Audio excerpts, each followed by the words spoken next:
I'm Laura Bennet. Yes and no, but mostly no, are a couple of the first words any child learns to say.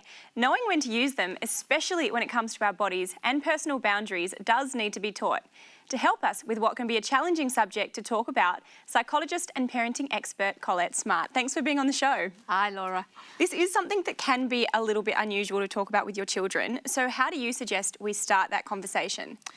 So essentially, it's a conversation we absolutely must be having with our children. As parents, we can feel awkward. We come from a generation where it wasn't a topic that was easily spoken about, and we need to become more comfortable.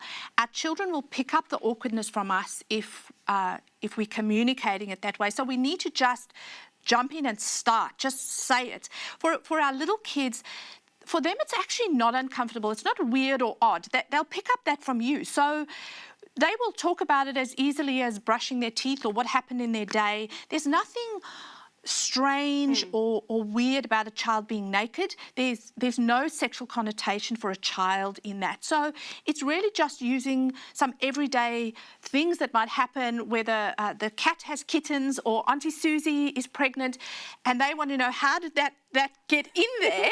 Those are times when we mustn't, wheel spin. It's times we need to just go, okay, deep breath, let's just start talking.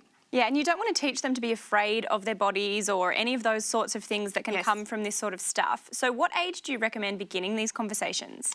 So the minute your child can understand or even has started to develop language, it's those times when we can start to talk about my body is my body, or this is my body's private. You can teach them those kind of words.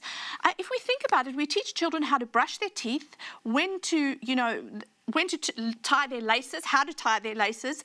We teach them some of those basic things. We absolutely should be teaching them about safety, particularly because we know about 70 to 90% of abusers are known to children, and about 73% of children don't tell somebody for the first year. Yeah, wow. So it's something that is happening around us, and we need to get over our own awkwardness. And talking about your own body, there's ways where that can be a really positive thing and a negative thing. So what's appropriate to say to a child then to help explain those different kind of things? So for young children, use picture books. A colleague of mine, Jayneen Sanders, just has developed beautiful resources for parents, and experts talk about a number of steps we can follow. So talking to children about private and public. What is private? What is public? What does that mean? What are my private body parts? Name them. Use the correct terms for body parts. And even self-explanatory is your mouth is a private body part. Yeah. I don't need to elaborate on that.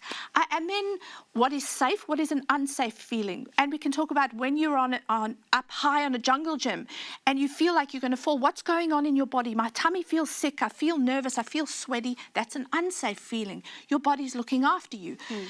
Then talk about things like telling an adult if you feel uncomfortable, using words like no and stop, practicing and role-playing that, asking children who is their safety network. What 3 adults could you go to if you were feeling a little bit uncomfortable or sick or worried or afraid? Who are the people that you could go to if you needed to tell? So it's really giving children language for if something happened without even needing to necessarily be explicit about it initially, but also being comfortable about talking about their bodies as if it's the most natural thing in the world. Yeah, so even if it might be uncomfortable, begin the conversation. It's very worthwhile. Collett, thank you. Thanks for having me. You can find more tips from Collett and other great advice. Follow The Table TV show on Instagram and Facebook.